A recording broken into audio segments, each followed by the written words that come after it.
maka makanlah binatang-binatang yang disebut nama Allah ketika menyembelihnya, jika kamu beriman kepada tanda-tandanya. Ya, apa yang kalian lakukan selama ini? Memotong hewan dengan membaca basmalah.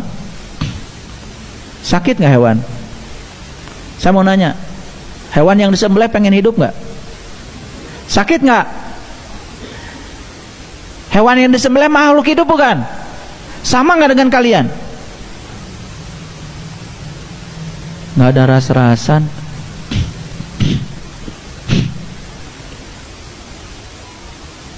Kalau mau nyembelih ayam, bukan pakai basmalah, minta maaf. Kalau ayam mau disembelih, hampurannya ayam. Assalamualaikum warahmatullahi wabarakatuh. Alhamdulillahirabbil alamin. Assalatu wassalamu ala asyrafil anbiya'i wal mursalin sayyidina wa maulana Muhammadin wa ala alihi wa sahbihi ajma'in. Amma ba'd. Segala puji bagi Allah, Tuhan semesta alam, yang telah memberikan rahmat karunia kepada kita semua sehingga kita bisa merasakan nikmat hidup di dunia, nikmat iman, nikmat Islam, dan nikmat takwa kepada Allah Subhanahu wa taala. Yang kedua, salawat serta salam semoga tetap tercurahkan kepada junjungan kita Nabi besar Muhammad sallallahu alaihi wasallam, yang telah membawa kita dari alam kegelapan, alam kejahiliaan, alam kebodohan menuju alam yang kita rasakan saat ini, penuh dengan cahaya iman dan Islam, penuh dengan ilmu pengetahuan, dan kita bisa mengenal Allah yang hak dan tidak ada Tuhan selain Allah. Alhamdulillah kita berjumpa kembali dalam kajian agama dan filsafat ya teman-teman ya. Saya ingin menanggapi apa yang menjadi pernyataan Ustadz Syaiful Karim. Ya, beliau adalah salah seorang yang memiliki atau dipanggil sebagai Ustadz ya, Ustadz Syaiful Karim. Tetapi kemudian menurut saya pribadi, pernyataan-pernyataan beliau sangat bertentangan dengan apa yang menjadi dasar keyakinan saya tentang Islam itu sendiri. Kita berkenalan dengan beliau. Beliau adalah Ustadz Syaiful Karim yang memiliki latar belakang akademik formal di bidang sains dan fisika ya teman-teman ya. Jadi beliau murni di bidang fisika ya. Kalau yang saya paham, yang saya tahu, beliau adalah salah satu dosen yang bergelut di bidang fisika dan kemudian menjadi pendakwah di beberapa podcast atau channel-channel ya teman-teman ya. Saya ingin menanggapi apa yang dikatakan beliau atau yang disampaikan beliau tentang menyembelih hewan. Kata beliau tidak boleh atau bahkan kita itu tidak diminta untuk membaca basmalah, padahal itu adalah perintah langsung dari Allah Subhanahu wa taala yang termaktub dalam Quran surah Al-An'am ayat 121 yang berbunyi, dan janganlah kamu memakan binatang-binatang yang tidak disebut nama Allah ketika menyembelihnya. Sesungguhnya perbuatan yang semacam itu adalah satu kefasikan. Nah, mungkin kita bisa berbeda pendapat di dalam berbagai macam mazhab ya, terutama di mazhab Syafi'i misalkan. Tetapi kemudian yang menjadi permasalahan yang ingin saya tanggapi adalah pernyataan beliau ketika mengatakan walaupun baca basmalah hewan itu akan tetap merasakan sakit. Ya, seperti itu. Akan tetap merasakan sakit. Jadi ucapkanlah minta maaf kepada hewan tersebut. Jadi kita disuruh meminta maaf ya kepada hewan ya, seperti lebaran istilahnya ya teman-teman ya, seperti lebaran ya, maafkan saya akan menyembelih. Nah, ini yang perlu kita kaji sebenarnya. Ada berbagai macam pendekatan yang bisa kita dekati karena beliau adalah seorang saintifik ya. saintis ya teman-teman ya, maka saya akan mencoba untuk melihatnya dari sisi saintis juga, dari sisi sains ya teman-teman ya.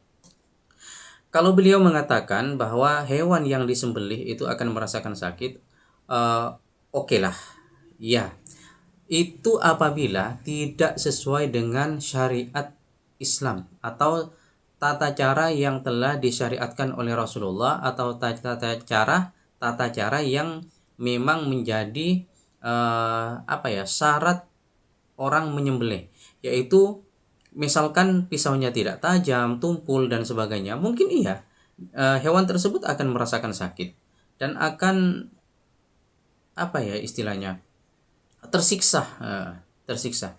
Tetapi kalau kita mengacu kepada ayat di atas tadi bahwa kita itu diminta untuk membaca basmalah tidak hanya semata-mata ketika kita ingin menyembelih. Kenapa? Karena membaca basmalah itu seakan-akan kita meminta izin kepada Rabb yang memiliki segalanya, yang memiliki kita, yang memiliki hewan yang akan kita sembelih, dan segala yang ada di alam ini adalah milik Allah. Kalau kita ingin mengambil sesuatu seperti nyawa, misalkan nyawa hewan, maka kita harus meminta izin kepada yang punya, ya. Dan itu sudah diajarkan. Ketika ingin menyembelih, maka sebutlah atau bacalah basmalah atau bismillahirrahmanirrahim, seperti itu. Jadi ini semacam izin yang diberikan langsung oleh Allah ketika kita ingin menyembelih sesuatu, menyembelih hewan ya teman-teman ya, menyembelih hewan. Lalu kemudian ada hal-hal yang perlu kita pahami di sini. Kalau misalkan Ustadz Saiful Karim ya, Ustadz Saiful Karim ini mengatakan kalau disembelih itu akan tetap merasakan yang namanya sakit, itu tidak benar ya teman-teman ya. Kalau misalkan pisaunya itu tajam sesuai dengan syariat, lalu kemudian cara menyembelihnya itu sesuai dengan syariat Islam dan sebagainya, justru itu tidak akan merasakan sakit.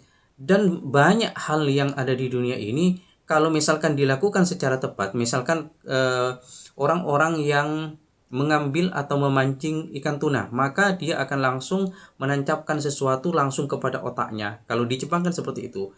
Dia akan ikan tersebut tidak akan merasakan sakit dan akan dagingnya akan tetap terjaga. Bahkan kalau hewan disembelih dengan cara yang baik sesuai syariat, ini sesuai dengan apa yang telah dipublikasikan secara ilmiah oleh Profesor Wilhelm Scholz dan Dr. Hazim dari Universitas Hannover, Jerman ya, membuktikan bahwa penyembelihan hewan secara syariat Islam atau memotong saluran napas, makanan, dan pembuluh darah di leher dengan pisau tajam tanpa pemingsanan ya, tanpa pemingsanan artinya tanpa dibuat pingsan, tidak menimbulkan rasa sakit pada 3 detik pertama. Nah, pada 3 detik pertama. Dan hasil temuan ilmiah yang dilakukan tersebut 3 detik pertama ya, grafik EEG ini pada 3 detik pertama setelah sayatan tidak menunjukkan perubahan sama sekali, dan ini membuktikan bahwa otak tidak merekam rasa sakit pada saat atau langsung setelah leher diiris.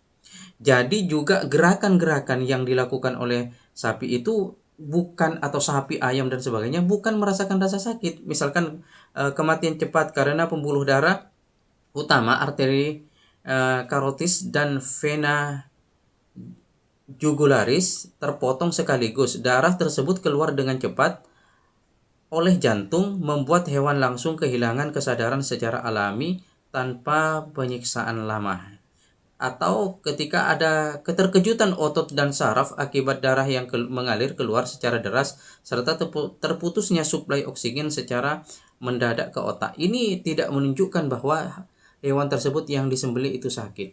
Mungkin beliau perlu membaca hal-hal semacam ini agar beliau itu tidak tidak asbun, kalau bahasa saya ini asal tidak tidak asal ngomong ya teman-teman, atau tidak asal bunyi. Kalau misalkan berbicara tentang pemikiran dan sebagainya, saya juga berkecimpung di dalam dunia pemikiran ya teman-teman ya, ya filsafat khususnya. Jadi kalau misalkan kita itu dipaksa untuk selalu di dalam agama harus sesuai dengan logika, terus kemudian apa namanya ya, rasionalitas, agama tidak selamanya bisa dibuktikan dengan rasionalitas gitu. Karena agama ini menurut Immanuel Kant itu harus ada yang namanya hati dan akal untuk memahami agama, tidak semata-mata akal. Jadi seperti itu. Mungkin ini yang bisa saya sampaikan sebagai tanggapan untuk pernyataan Ustadz Syaiful Karim. Semoga apa yang saya sampaikan ini bermanfaat. Mudah-mudahan berguna bagi semuanya. Akhirul kalam. Assalamualaikum warahmatullahi wabarakatuh.